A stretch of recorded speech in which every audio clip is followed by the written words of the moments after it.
لنا دينا فسلام الله على الهادي والكون يردد آمينا.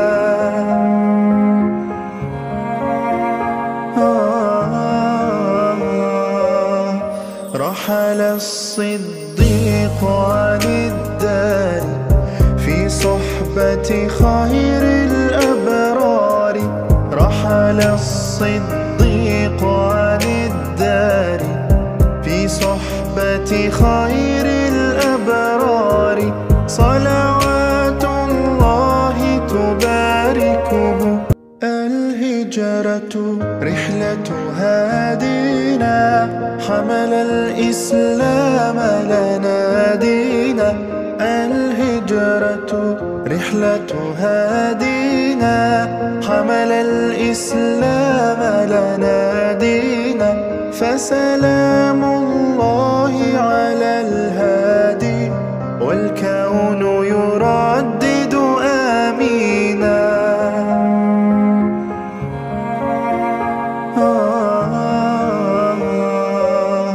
رحل الصديق عن الدار في صحبة خير الأبرار.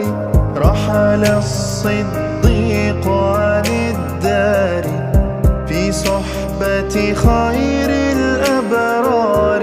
صلوات الله تباركه.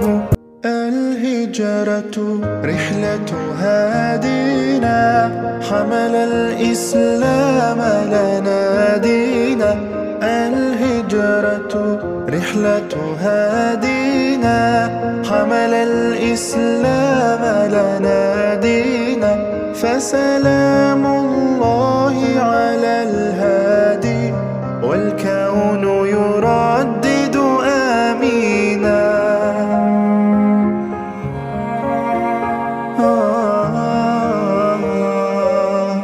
رحل الصديق عن الدار في صحبة خير الأبرار.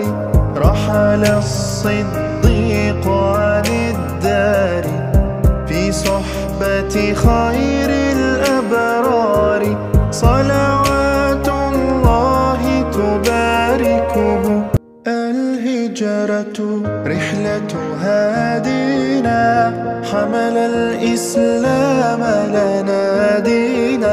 الهجرة رحلة هادينا حمل الإسلام لنا. الهجرة رحلة هادينا حمل الإسلام لنا دينا. الهجرة رحلة هادينا حمل الإسلام. سبحانك لا علم لنا إلا ما علمتنا إنك أنت العليم الحكيم. رب اشرح لي صدري ويسر لي أمري واحلل عقدة من لساني يفقهوا قولي. بجاه النبي وصحبه وآله أما بعد. Yang sama kita muliakan dan kita hormati segenap DKM Musalla Nurul Islam. Hadir bersama kita Ibu Haja Suwarni, diganti namanya,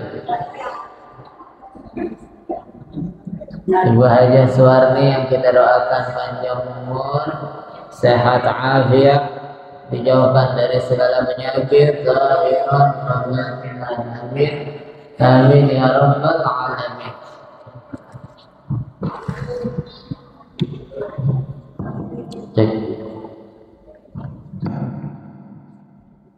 Dan juga segenap hadirin hadirat dan juga Bapak Haji Sugiarto dan Ustaz Septian Zahri serta jamaah Musalla Nurul Islam seluruhnya. Mudah-mudahan duduk hadirnya kita di musalla ini menjadi sebab turunnya keberkahan kepada kita seluruhnya. Amin.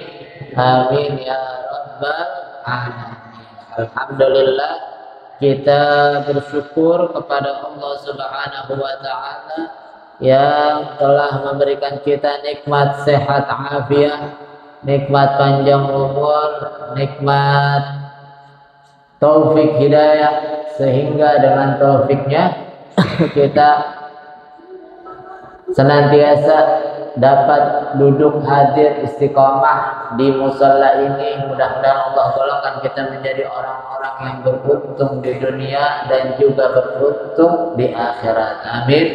Amin ya rabbal alamin. Salawat beserta salam kita haturkan kepada junjungan kita Nabi besar Muhammad sallallahu alaihi wasallam yang telah menuntun kita umatnya minal zulumati ilal nur, minal akhlaqil fasidah ilal akhlaqil karimah.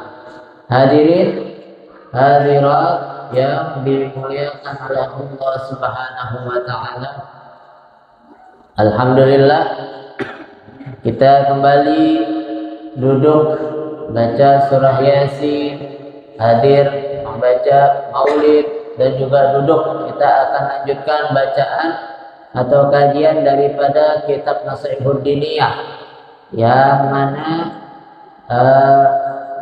kita kemarin telah melaksanakan daripada penyembelihan kurban.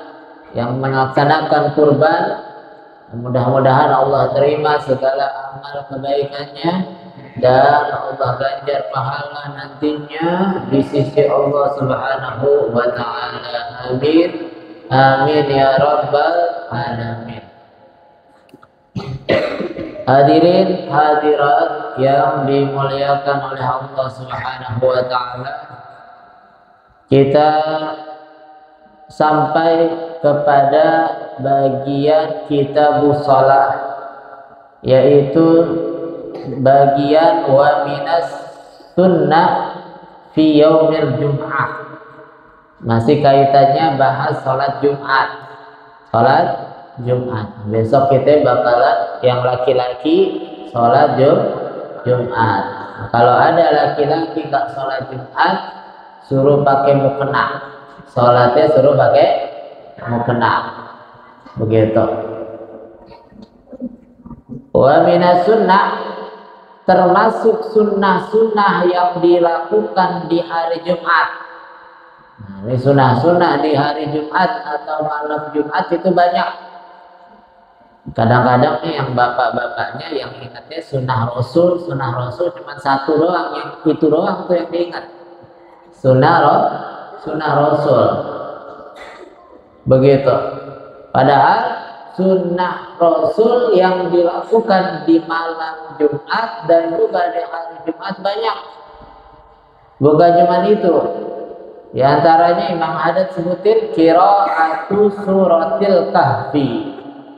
Baca surat Al-Kahfi. Malam Jumat nih boleh kita baca. Nggak sempat malam Jumat, hari Jumatnya kita baca surah Al-Kahfi. Nggak sempat semuanya, minimal baca 10 ayat terakhir dari surah Al-Kahfi. Itu Nabi bilang, ini orang yang istiqomah baca surah Kahfi nanti nggak bakal kena godaan atau gangguan daripada fitnahnya dan Dajjal. Sebab Dajjal ini sebelum dia keluar ada 70 dajajil. Ada 70 dajjal duluan nih. Anak bawang Dajjal pada keluar duluan sebelum Dajjal aslinya keluar. Begitu. Nah, ini Dajjal dia bawa fitnah, bawa bencana, bawa ujian buat kaum mukminin. Kita nggak tahu ketika itu Dajjal aslinya keluar, kita belain Dajjal apa musuhin Dajjal. Kita nggak tahu. Sekarang aja kita udah bingung nih, mau belain yang benar, yang sebelah mana yang benernya, sebelah mana yang salahnya.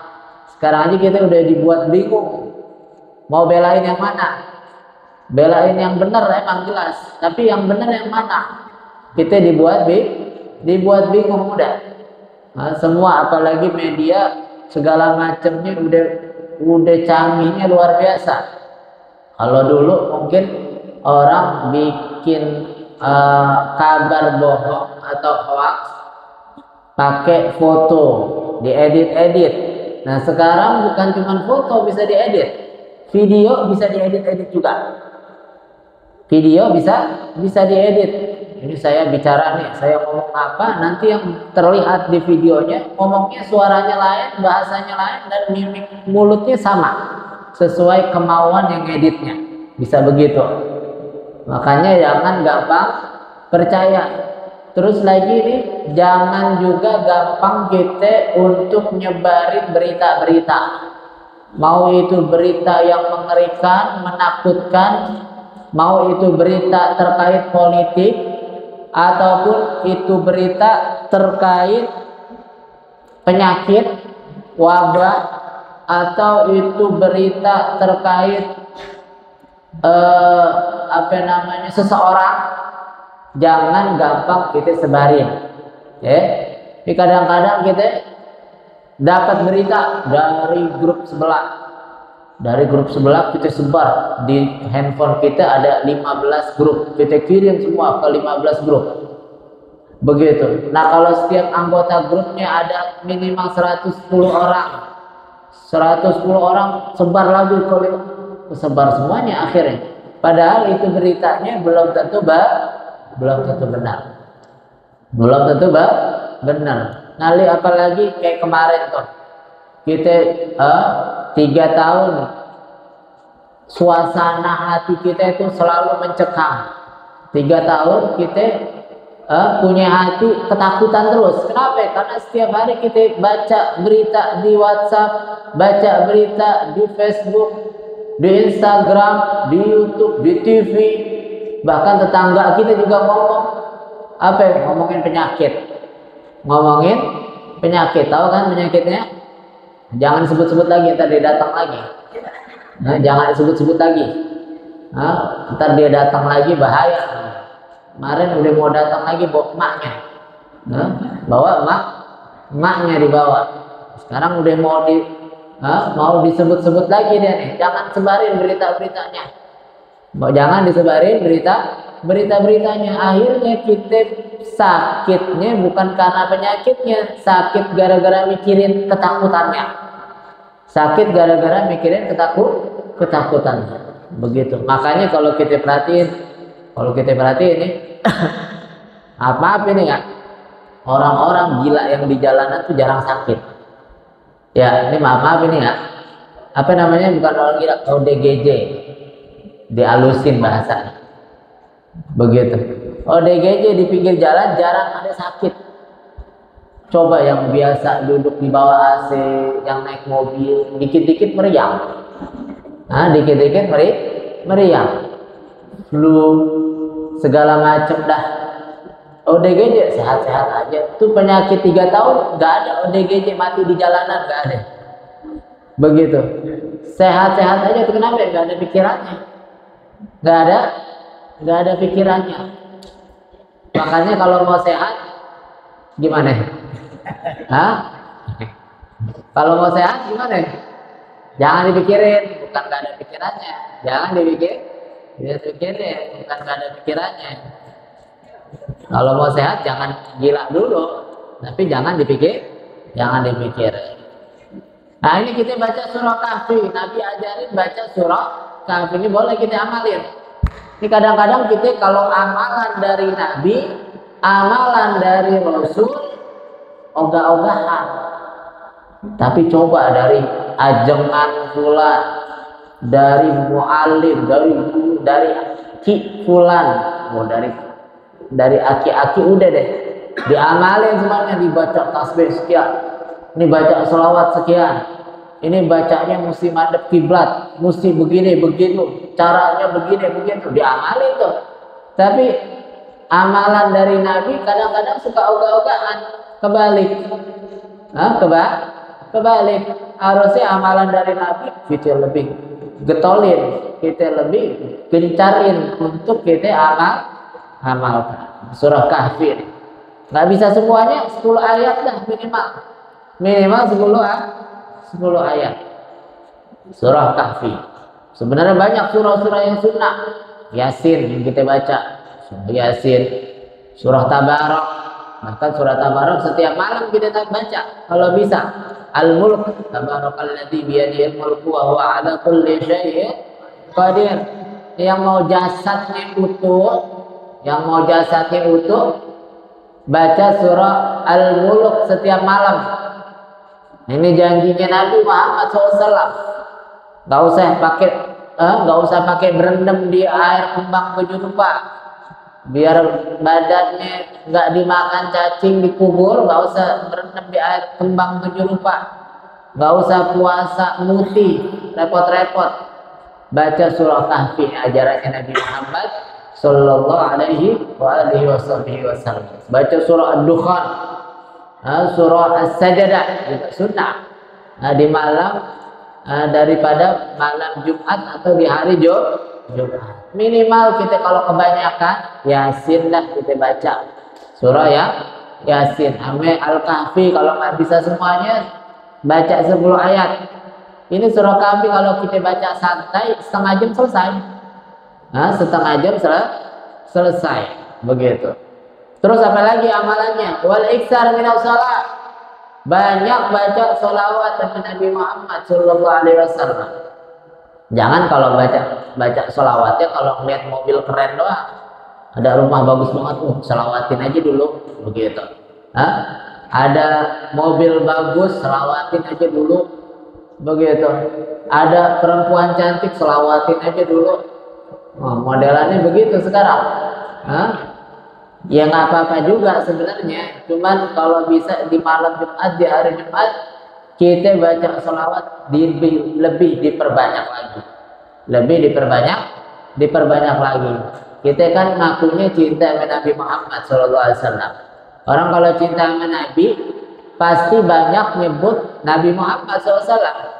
Orang kalau cinta sesuatu banyak menyebutkan namanya. Itu apa namanya, sholawat kepada Nabi Muhammad SAW.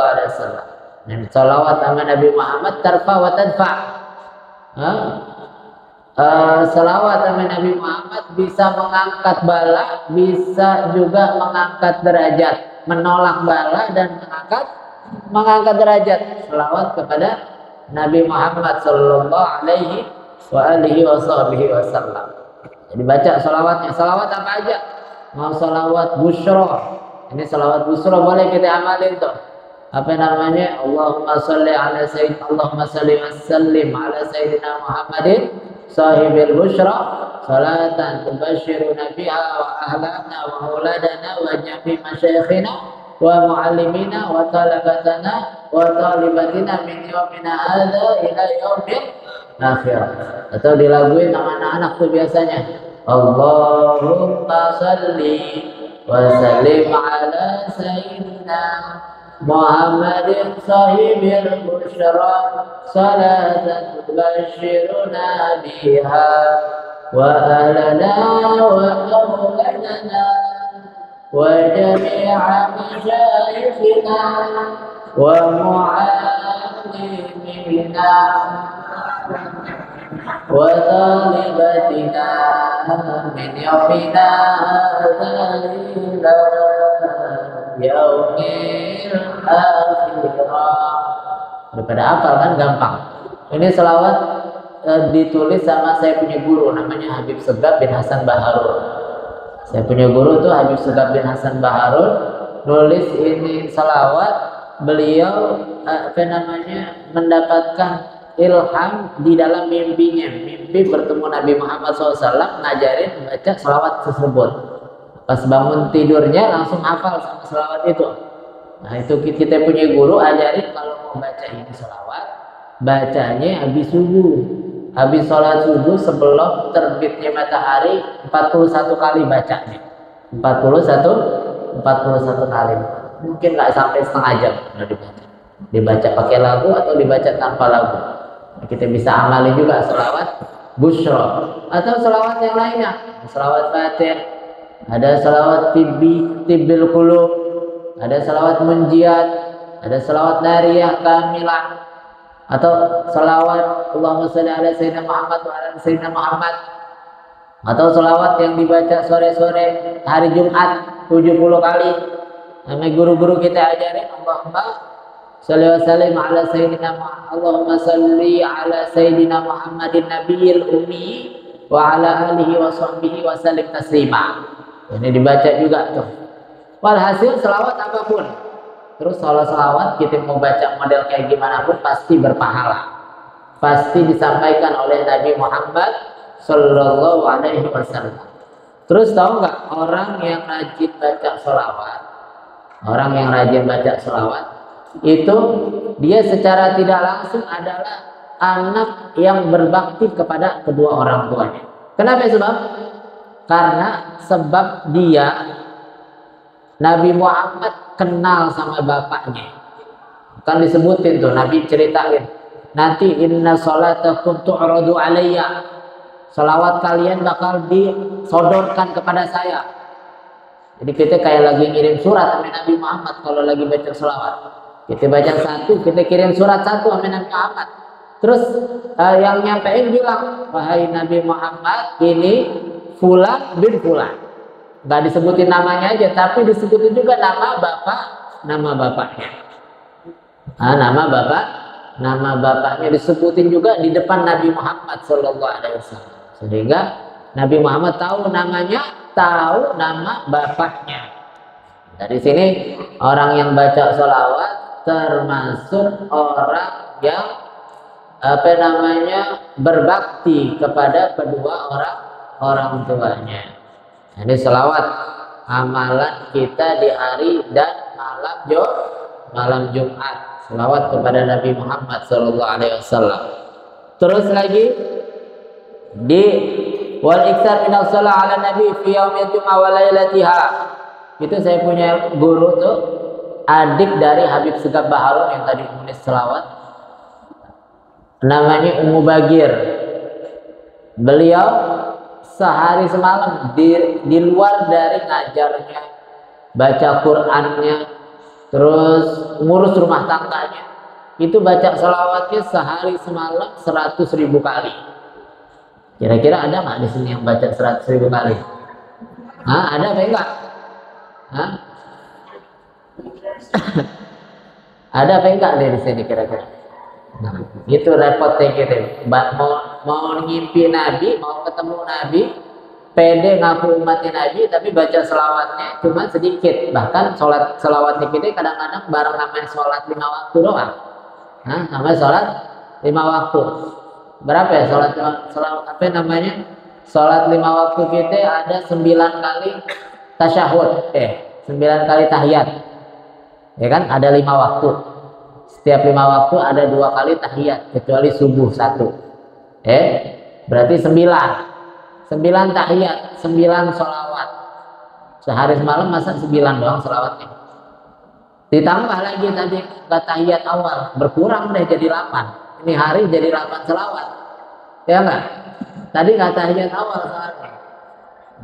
Jadi tahiyat awal itu sunnah ab'ad di dalam sholat. Di dalam sholat ada sunnah hayat, ada sunnah ab'ad. Sunnah hayat tidak dituntut untuk sujud sahwi. Sunnah ab'ad dituntut kalau meninggalkannya sujud sahwi. Nah, tahiyat awal ini adalah sunnah ab'ad.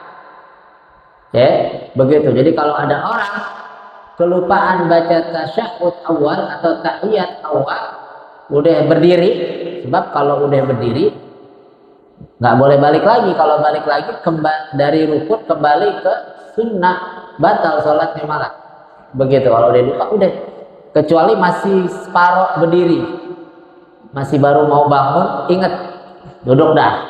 Tapi kalau udah setengah lebih berdirinya, udah berdiri aja, jangan balik lagi. Begitu, jangan balik lagi. Kalau udah kelewat berarti dituntut untuk sujud sahwi. Terus kalau sujud sahwinya juga lupa bagaimana? Udah tahiyat pertamanya lupa, sujud sahwinya juga lupa, atau kadang-kadang nggak ngerti sujud sahwinya, nggak apa-apa. Nggak apa-apa, sholatnya tetap sah, insya Allah diterima sama Allah Subhanahu wa Ta'ala. Begitu, cuma kurang sempurna sedikit aja, tapi nggak mengganggu keabsahan dari sholat 5 waktunya, karena itu bukan bukan rukun. Jadi apa namanya, tahiyat awal adalah sunnah ab'ad. Seperti kunut itu juga sunnah ab'ad. Kalau subuh lupa kunutnya, tinggal kita sujud sahwi, begitu. Jadi apa namanya, selawat kepada Nabi Muhammad SAW. Wabil bukuri ilal Jum'ah. Terus yang laki kalau mau berangkat Jumat biar pagi-pagian. Kan Nabi bilang loh, man ghada ilal masjid fil waqtil awal, atau kama qala Nabi SAW, orang yang berangkat di waktu pertama. Ada waktu pertama, waktu kedua, waktu ketiga, seperti orang yang berkorban atau mendekatkan diri kepada Allah dengan unta. Jam kedua dengan apa namanya, sapi. Yang ketiga, jam ketiga seperti kambing. Jam keempat seperti ayam. Jam kelima seperti telur. Jam keenam telur cicak. Gitu. Ya, itu tambahan telur cicaknya. Jadi digambarkan seperti itu. Artinya ini ulama beda pendapat. Jam pertama tuh dari jam berapa ke jam berapa? Tinggal dibagi aja deh tuh. Dari mulai terbit matahari sampai azan Jumat dibagi 5 atau dibagi 4, begitu. Berarti jam pertama 1 jam pertama atau 1 jam setengah pertama, itu jam pertama. Orang berangkat jam segitu, berarti dia seakan-akan seperti mendapatkan pahala berkorban unta, begitu. Jam pertama habis isyraq langsung jalan sholat Jumat. Kira-kira ada nggak yang model begitu? Nah, kayaknya nggak ada itu. Modelannya nggak ada. Kalau zaman dulu ada, palingan jam setengah 10 udah ada yang berangkat. Setengah 10 udah ada yang berangkat. Nah, sekarang mau berangkat Jumatnya nunggu azan. Nunggu azan. Kalau udah azan baru kita berangkat dah. Begitu. Jadi sholat Jumat tuh kita punya guru ajarin juga. Kalau pengen tahu kadar kita di sisi Allah itu seperti apa, posisi kita di hadapan Allah tuh ada di posisi mana, tertinggi atau terendah, itu apa namanya, kalau pengen tahunya caranya adalah bagaimana kita mensikapi sholat Jumat. Kalau kita sholat Jumatnya rajin terus awal waktu, posisi kita di hadapan Allah seperti itu.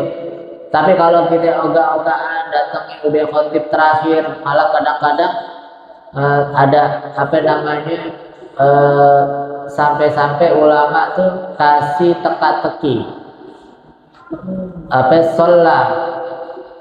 seorang sholat dengan niat Jumat, tapi sholatnya sholat zuhur.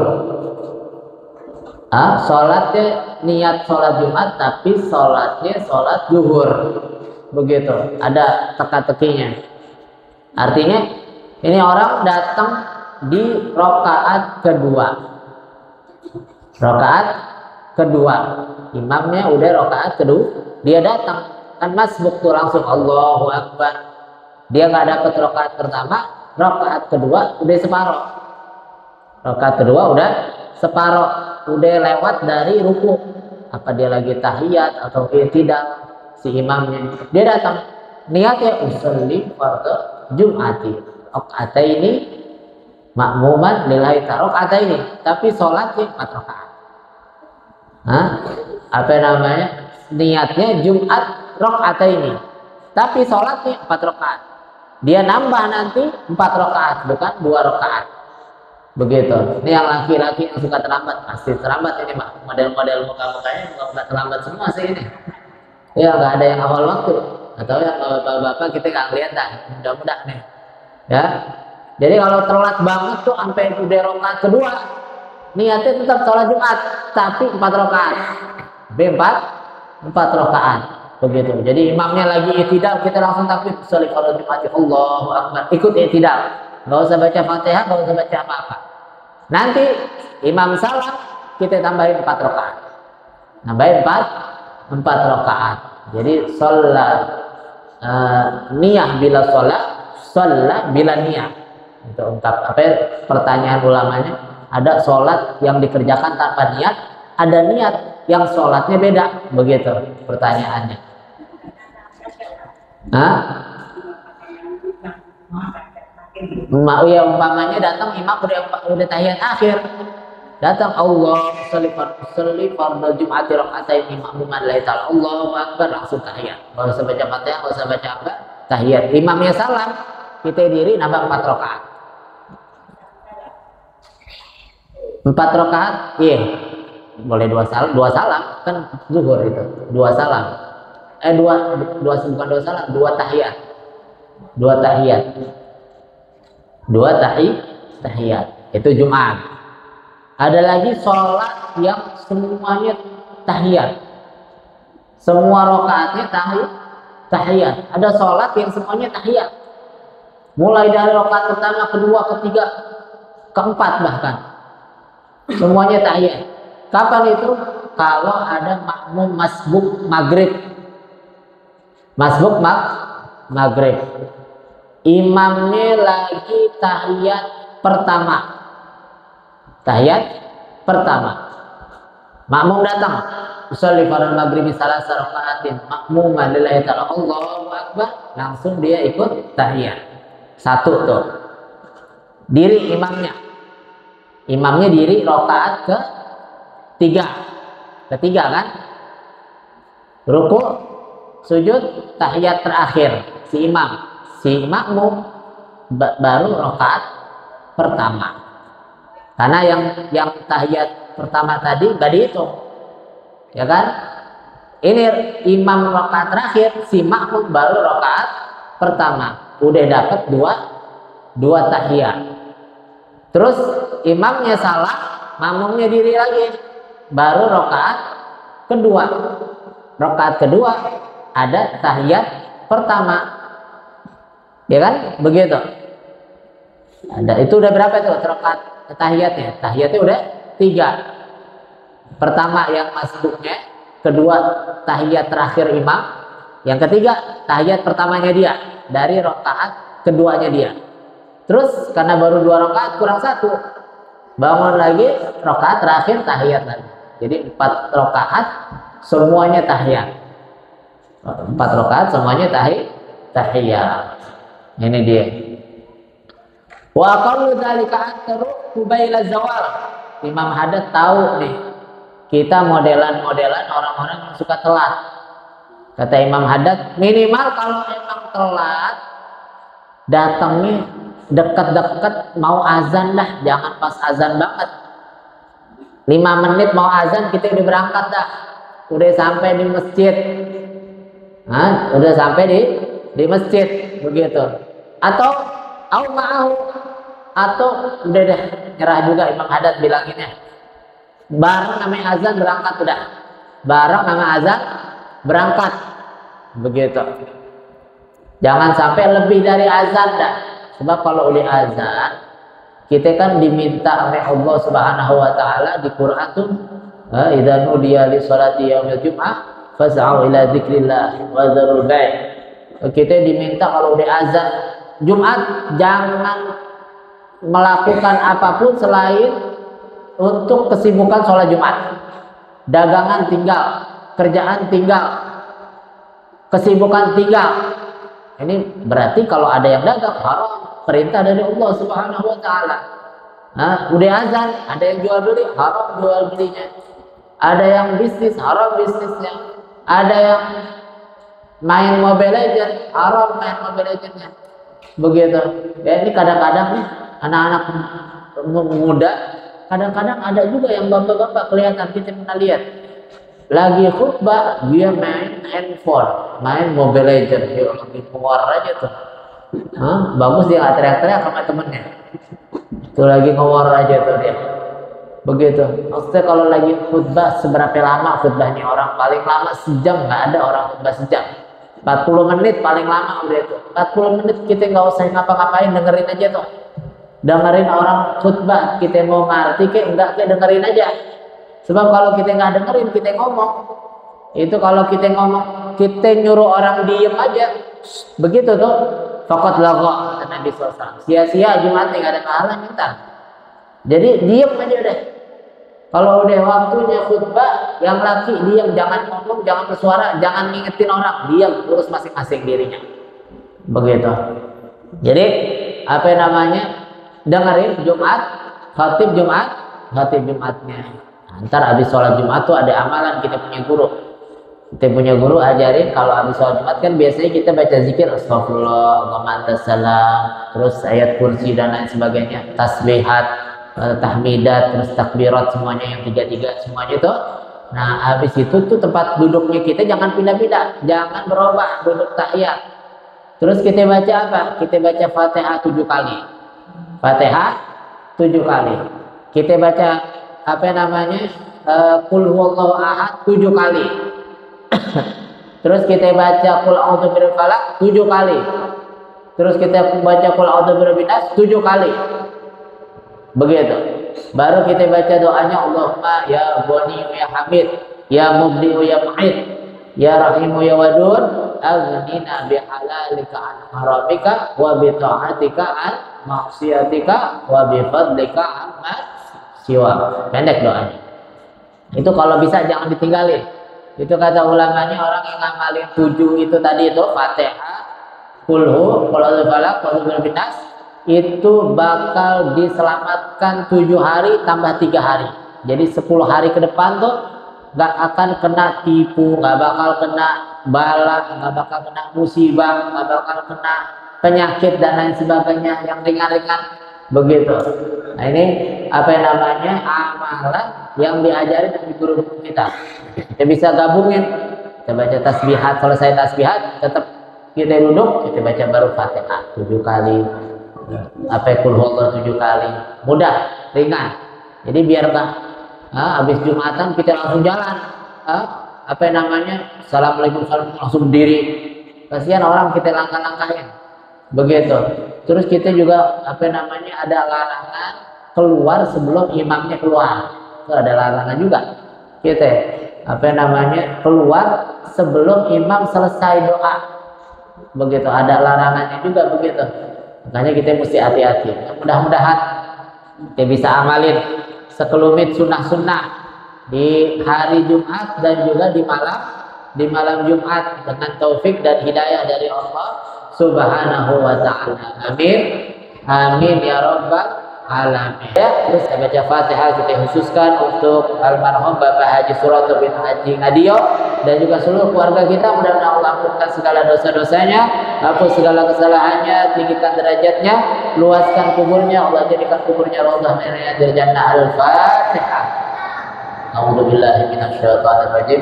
Bismillahirrahmanirrahim.